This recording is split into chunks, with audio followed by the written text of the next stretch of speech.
Welcome to Bedcrime Stories Podcast. I'm your host, T, and I hope you're having a great day. In doing some research for the Debbie Collier case, I came upon a police log documenting what went down from law enforcement's perspective when they delivered a search warrant to Debbie and Steve Collier's home in Athens, Georgia. This search warrant was delivered to the Collier home on September 12th. 2022. That's just one day after Debbie Collier was found deceased at the bottom of a ravine in Tallulah Falls. If you're following this case, you may recall that Debbie Collier went missing on Saturday, September 10th after she drove 70 miles to a Family Dollar store in Clayton, Georgia. Collier was later found deceased on Sunday, September 11th in a ravine off Georgia 15 in Tallulah Falls. So this police log occurred on Monday, September 12th. I found the police log challenging to decipher, but here's what I can gather from it. Several people were at the Collier home when this search warrant was served at 2:49 p.m. on Monday, September 12th. The people listed as being at the Collier residence at the time include Debbie Collier's husband, Steve, Debbie's daughter, Amanda Bearden, Debbie's son, Jeffrey Bearden, Jeffrey's wife, Nicole, and two other people who share the same last name and who are in their late 20s to early 30s. I'm not sharing their names for privacy's sake. Note that Amanda Bearden's boyfriend, Andrew Gigerich, is noticeably absent from the list. I'm wondering if he was not welcome at the Collier home that day for some reason. You'd think he'd be there to support his girlfriend, Amanda, and her family, but then again, Amanda had an order of protection against him in 2021, so maybe her family just doesn't cotton to Andrew Gigerich. So the family gathered at the residence a day after Debbie Collier was discovered deceased. It would appear that Jeffrey Bearden and his wife drove from Maryland, where they lived, to Athens, Georgia, right after they heard the terrible news about Jeffrey's mother. I'm going to read the notes in the police log that I'm able to decipher. They will be in chronological order, starting from the first note when the first officer arrived at the Collier's home. Now, I'm not sure who the police wanted to hand the search warrant to. I do not think that it was Debbie's husband, Steve Collier. I think instead it was Debbie's daughter, Amanda. We do know that the home where Amanda had moved back to 2 days before her mother went missing was searched by law enforcement on September 14th.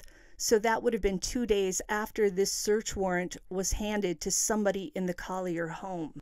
I'm going to say end quote after each separate note. So this is the radio chatter between the various officers involved in delivering the search warrant. And I'm assuming somebody has the job of typing up the chatter that was heard. The first note reads as follows.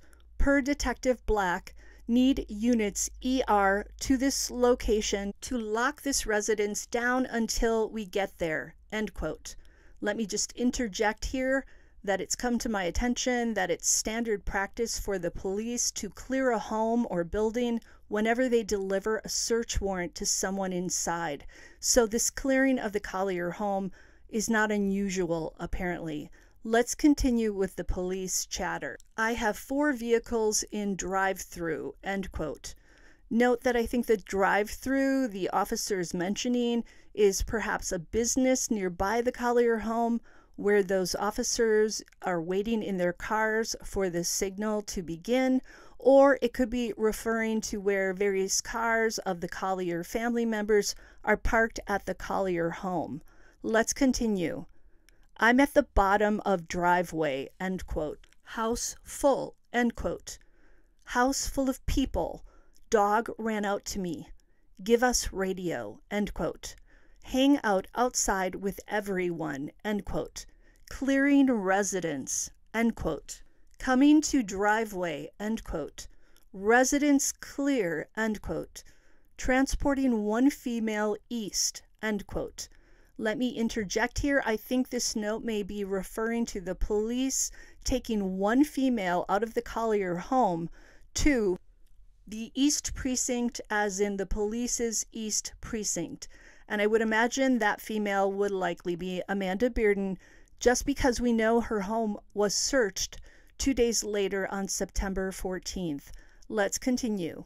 Going to EP lot, end quote. So I think that says going to the East Precinct parking lot at EP at 1900 hours, end quote. So that would mean at East Precinct at 1900 hours. Then the police log of the chatter lists 5 vehicles that were parked at Debbie and Steve Collier's home, the vehicles' VIN numbers, and their license plates. The list includes a Ford F-150 truck, a Toyota Camry, a Toyota Prius, a Nissan Rogue, and a Nissan Versa. 3 of the vehicles have Georgia license plates. 1 has a Maryland license plate. I'm assuming that one belongs to Debbie Collier's son, Jeffrey Bearden. The 5th vehicle has an Alabama license plate. Perhaps that belongs to the 2 people whose names I did not share, or it could belong to Debbie Collier's sister, Diane Shirley, who does live in Alabama. However, her name was not included in the list of the people who were inside the Collier home at the time. I find all these details interesting because together they begin to paint a picture of what Debbie Collier's family members did right after they learned about her death. Until the next time on Bed Crime Stories. Now do me a favor, smash that like button, subscribe to my channel, leave me a comment, check out my merchandise, it's actually pretty cool, and I'm offering memberships now as well.